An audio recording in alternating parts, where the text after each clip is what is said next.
All right, so today we're going to dive into some of the pressures within the markets that are driving potentially some of the risk assets like Bitcoin, Ethereum, all the good stuff we talk about here, into maybe a new zone.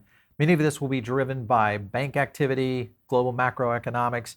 So we thought, hey, let's dive in a little deeper with an expert on the topic. I think you guys are going to like this one. My name is Paul Barron. Welcome back into Tech Path. Joining me today is Mr. Peter St. Ong, who is I think, Peter, you and I have been able to connect on Twitter a couple of times. Love your We work. have. You've also had quite a bit in the way of videos around this on YouTube, but your analysis is pretty pragmatic, and so I wanted to get you on the show and really kind of dive into it. Tell us first of all a little bit about Heritage Foundation, or how are you connected? What's kind of your alignment there? Sure. So I'm an economist at the Heritage Foundation. We are one of the largest policy-focused think tanks in the world. And what I do there is look at basically economic questions. So the macro economy, I've been doing a lot on Bitcoin and other crypto. Obviously, there's a lot of regulation going on there, most of it not very good. So really sort of keeping an eye on the lunatics running the asylum. Yeah, tell me about it. We may get a chance to get into some of the regulatory scenarios. First thing I want to jump into is one of the recent things that you've mentioned within your Twitter files, so to speak, and that is credit crunch. Here in the United States, Yeah. what we've seen around aspects of what I call kind of the tertiary model bank loans for cars, real estate, affirm style loans, which is kind of payday loans. All of that starting to get really crunched, but now we're starting to see this going upscale into businesses. What is your current take on how the credit crunch may be affecting the markets? Yeah, I think what we are seeing at this point is it's actually quite bad for a recession, right? This time last year, the grand debate was, are we in a recession or not? And there were a lot of questions about these statistical games they play. At this point, I think it's a foregone conclusion. Pretty much everybody in the world understands that really the global economy is now going into a recession. But on top of that, what we've started to see just in the past couple of weeks here in the US is a credit crunch that is far worse than we've seen in the last several recessions. We're starting to see some things happening here that are actually worse than even the 2008 crisis. That's starting to raise fears now. We've already gone through a 1970s style inflation. The Fed is trying to read that Paul Volcker playbook from the 1970s, which basically means crash the economy. And we have far more debt than we did even in 2008, but certainly we have astronomically more debt than we did in the 1970s. And so I think that Right. there's increasingly a fear that we're looking at a mutant combination of the 1970s and all the trauma, all the urban decay and crumbling cities of riots that we went through during that, combined with these sort of existential financial crisis of 2008. So, with this and the issue of credit being so constrained, how much of a trickle down effect will this have into the broader economy? But more importantly, is how the markets might react to this. We know the banks themselves, if you look at Republic, look at what happened to obviously Silicon Valley. We've already seen global reactions around Deutsche and Credit Suisse all being involved in this. But now we're really kind of getting into our backyard banks. And that creates a little bit of a flight to safety. Do you feel like people would look at this as a potential for flight to safety to risk assets, gold and silver, or potentially going back into securities or something else? What are your thoughts?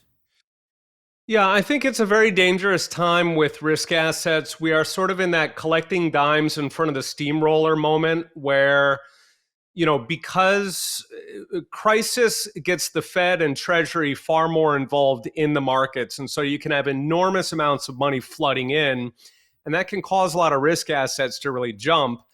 And so, if you are extraordinarily good at timing these things, then you can make a lot of money on those sort of policy related bounces. I think for most people who, there are people who get excited off of the, volatile markets. But I think for most people who like to sleep at night, they would probably want to be in something a little bit less volatile. So something like gold, Bitcoin is an interesting mixture of risk and inflation hedge at the same time. Just sort of traditional hedges like real estate, maybe some defensive stocks are probably going to hold up just because money has to go somewhere, Right. and pretty much everything else out there aside from money markets has some risk attached to it. Yeah. Do you think that the model of where this bank credit crunch, its effect in when you just think about jobs in general, businesses in general, do you feel like that's going to take the brunt of what we'll see in the banking industry? And if so, how do these banks survive this chaos and make it through to the next layer? Because they've got to be profitable at some point. That's the grand question. And what it looks like policymakers are hoping to do is the Fed has one tool, the government in general has one tool, which is throw billions of dollars, sometimes trillions of dollars at anything that pops up. They have no other playbook. They are not very clever. They have like a flood it with money button, and that's sort of what they're playing right now.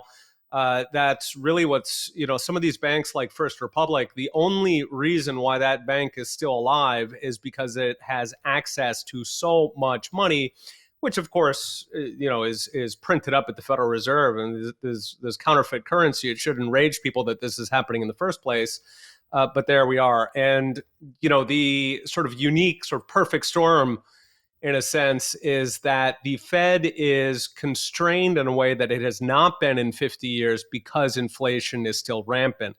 So the Fed is sort of caught between a rock and a hard place here, where on the one hand, the only song they know is throw $1 trillion at it.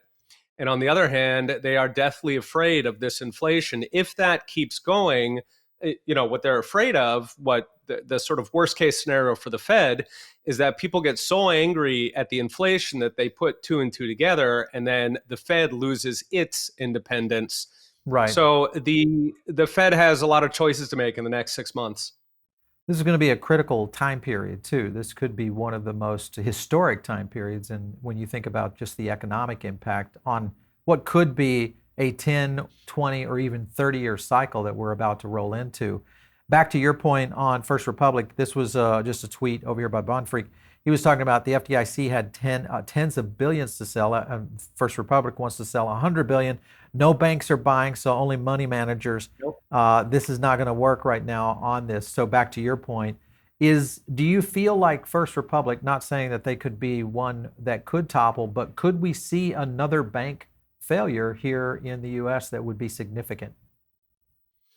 I think at this point that policymakers are choosing the least bad from their perspective, which is to throw money at it. So, sort of on the fundamentals, yes, I think it should be bankrupt a while back.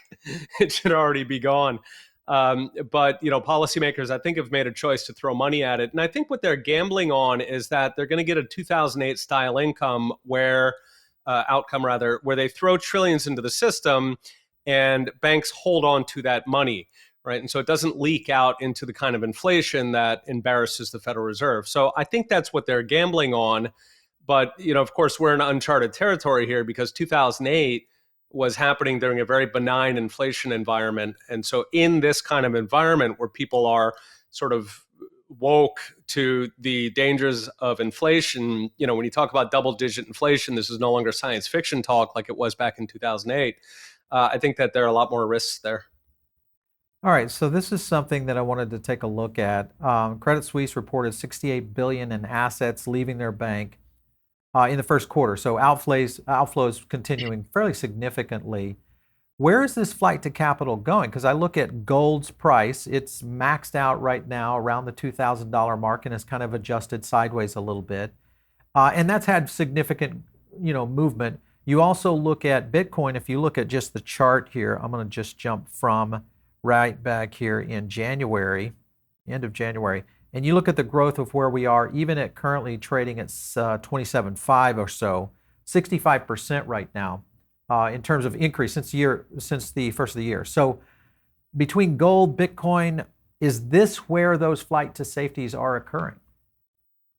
Yeah, both gold and Bitcoin don't really have enough liquidity to absorb that much of it. If they were So doing a where is big it share of going? it, we'd be yeah, right. We'd be looking at $5,000 gold if it was really high up on the menu.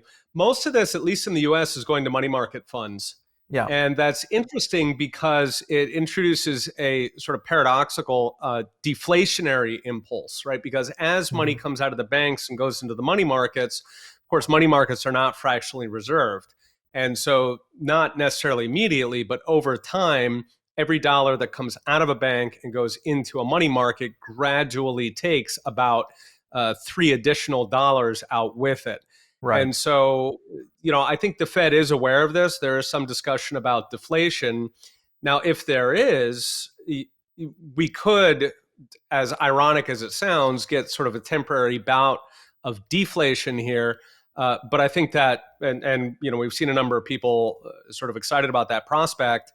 But if that does happen, I believe that because the Fed is chomping at the bit to run those printing presses full bore, that they are going to take that as a green light to go to town and flood money Mhm. out. In their Yeah. mind, of course, they're saving the financial system. In my mind, they're saving the crony financial system. Yeah, and when you look at that, let's go into the global aspect. I mean, a lot of people would consider our current administration in the sense that they've somewhat, weaponized the currency in the essence of how they've dealt with Russia. Obviously, that created a lot of animosity, I think, obviously within not just Russia, but within the world parties, especially if you look at where BRICS has evolved to, and now the fact that we've got more countries now trying, even though rightly so, there's a lot of countries in there that are lined up that maybe you don't even want in the organization. But the point is that there's a lot more people, especially when you look at GDP, potential for overall population, et cetera, that represent BRICS. Is that going to be enough to really take the US dollar out of the global reserve based on what you're seeing from a trajectory standpoint? Yeah, that is the $64,000 question at the moment. And, the dollar has been losing share gradually, really ever since Bretton Woods. So that's about a 80-year process. Yep. The US essentially owned Earth for a moment there after World War II. Everybody else was lying prostate, and the US was the only game in town. And ever since then, it's been eroding. What I think a lot of people are concerned about is that there was a massive acceleration in that erosion over the past, well, it was last year. So now we're looking at about a year and a half, where the US dollar lost price adjusted about 8 percentage points. So it went from 55% of reserve assets to 47%.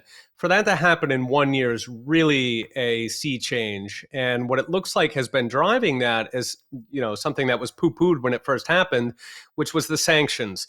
The way that they did these sanctions against Russia, setting aside the conflict and evil Putin, the way that they did the sanctions was absolutely I mean, it was just basic. Really, you have to ask who's running this show. What they did was seized the sovereign dollars of the Russian central bank. That was about $300 billion. Now, in terms of the Russian economy, that's more like $4 trillion to get a sense of Yeah. scale here, right? So they essentially took out all of, functionally, all of the reserve assets holding together the Russian economy. And this was something that had never been done during even the Cold War, right? We had Hmm. proxy wars going on all over the world. They never did this. Why? Because you even want your enemies to depend on your currency. That is the leverage you have. And by the way, that reinforces your dominance over the entire world. So, for 70 years, the US had been perfectly happy for the Soviets and the Chinese and Venezuela and all these other countries to use the dollar. And somehow they lost their sanity in one go. So now what's happening is that you've got 19 countries that have formally uh, expressed interest in joining BRICS, but it looks like you've got dozens, perhaps scores of countries that want to get out from under the US because, from their perspective, right, the reason why the US seized those Russian central bank assets was essentially to crash the economy, right? We were trying to set off a bank panic.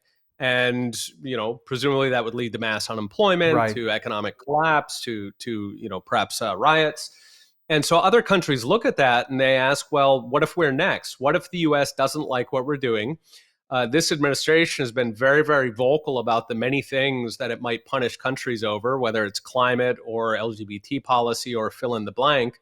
So a lot of these countries, countries in places like Africa, Latin America, South Asia, a lot of these countries, they look across their sort of policy space and see a lot of areas where the U.S. could be in conflict. And if there's this prospect that the U.S. will wake up the wrong side of bed and crash your economy, then it's tempting to get out from under that. Now, China, in contrast, China shows up and it waves gigantic checkbooks at these countries. There's a line that when China visits, they bring a check. When the US visits, they bring a lecture. There's a lot of truth to that in a lot of these countries. Now, some of these countries like Bangladesh or Egypt, people don't take seriously. But the thing is, BRICS is already about 40% of world GDP. It's a majority of world population. If you put in all of these countries, right, if they've got countries joining in Africa, Latin America, South Asia, you get to a point where you've basically got this little geriatric gang of the US and Europe and a couple of dependent countries in Asia. And aside from that, all of the growth, all of the dynamism is going to be happening outside of the dollar block, which means that every new country that joins that means that there is a wider circle of trade that is occurring now without the US dollar. What would be your opinion on what that reserve might look like? Would it fall to the yuan, or would we see maybe gold come in and become a reserve asset to a digital currency that might exist within the central bank architecture? Yeah, that's a big question. China has been awful from our perspective on CBDCs. They view them as a totalitarian way to control the population. They're probably going to try to shoehorn countries into that. But of course, none of these countries have very stellar reputations as managers of money. Right? If you're trying to replace the US dollar, you can't do it with a Brazilian central bank. People simply are not going to believe that that's a currency that's going to hold its value. Right. So I think the sort of boss move on this, which I mean, it would absolutely change the game globally, is if they were to back it with gold. Switzerland up until I believe it was 1990, Switzerland had partial gold backing, and that actually made a difference, even though it was not fully gold backed. So if they at least make some gesture towards backing to actually treating this new BRICS currency as something serious, I think that, I mean, literally at that point, it would take a while to establish trust. They'd have, people would have to go and test out and see if they can actually trade their BRICS for gold. But assuming that that trust was built up and that they took this thing seriously, that would actually displace the dollar pretty close to overnight. It would give you a currency that is not used as a political tool, that is not Yeah. weaponized, that would actually hold its value better. Indeed, that would end up, it would draw people. On the one hand, it would draw people away from gold as an investment. On the other hand, of course, the gold backing itself would be fantastic for the price of gold. Right. Yeah. I look at the other aspect, and this is the birth of innovation. Here in the United States, my background in technology, this is where I was pretty much born and raised. And I've worked with companies like Microsoft and across Silicon Valley for quite a long time. So I've only known innovation at light speed, here within the US. This is the first time that I've actually looked and said, wait a minute, we're not Yeah. necessarily trucking at light speed anymore. So these are just patent listings. No. China pretty much kicking everyone's tail, which it was not the case 20 years ago in Silicon Valley, which pretty much dominated the patent flow. And patent flow leads to innovation, innovation leads to productivity, productivity, Mhm. prosperity. How does this affect the potential for other, because if you think about just reserve, but now you need economies to stabilize underneath that. Is this something Right. that could put the United States in dire straits if we see innovation really starting to take off in other areas? I think it is a massive problem for the country. For a long time, we have been coasting on fumes. We had sort of built-in cluster effects, for example, in software or in biotech, where we had a legacy of a free market where you had a lot of talent concentrated in one place. Right. We also benefited from our relatively open immigration policies towards high-quality workers, where the U.S. could essentially drain the brain of the entire rest of the universe. Even those really on both counts, but especially on the former of sort of allowing people to innovate, allowing new companies to grow, allowing them to discover new industries. I think we have really dropped the ball on that. In many ways, we've broken the system. If you look at the regulatory approach to crypto and you compare that to the approach to the internet, right? The internet was very much move Big difference. fast, break things, yeah, ask for forgiveness, not permission. And indeed, early on in the internet, there were a lot of regulators who wanted to ban the internet for all kinds of Hmm. reasons. The FBI didn't Yep. like it because you would have predators. The post office literally contemplated enforcing its mail monopoly on email. Hmm. I mean, it was Yep. rough, but thank goodness we ignored them, and people frankly broke the law, and we're all a lot better off for it. What's happening in crypto now is a very, very different situation where they are going out of their way to misinterpret rather than sort of wink. I know there's a law here, but let's forget it's not there. This is the exact opposite. This is Right. there's no law there, but let's just imagine there is, and let's go after you anyway. So the SEC has really just been on. I mean, it's just been running wild, going after people, and the net effect, I think, is that we're going to chase out crypto. Crypto, I do believe, is as significant as the internet. You could argue it may even be more so. It is an enormous tool for freedom. The prospect to decentralize everything, where you could have like a peer-to-peer stock market. Hmm. We've just been through this trauma with the free speech, and thank God for Elon. But that was one man, and honestly, we got lucky on that. We need systems that will protect our freedoms and protect our economy going forward. That is crypto. What's happening right now is that is being chased off as fast as they can possibly chase it. The entrepreneurs very soon are going to go with them, and there's a number of countries out there that are not dumb enough to do what the U.S. is doing now. So you've got Yep. Abu Dhabi now, you've got Hong Kong, even Europe has smarter regulation than the U.S., which is embarrassing. So these industries are going to move overseas. China is using Hong Kong because it can sort of quarantine, Exactly. Yeah. Kind of, it's a little the test unintended bed. consequences. Yeah. Yeah, and so you've got crypto. I think sort of looming behind that at this point is artificial intelligence. And I Yeah. am afraid, realistically, there are two possible organizations that are going to control AI, either Silicon Valley or the Chinese equivalent of Silicon Valley. In Yep. either case, those are going to be controlled by the respective governments. So I think you can boil that down to realistically, AI is going to be the pet of either the Chinese government or the US government. And the way that Yep. we're going with innovation right now, we are handing that to China on a silver platter. I believe we will regret that deeply.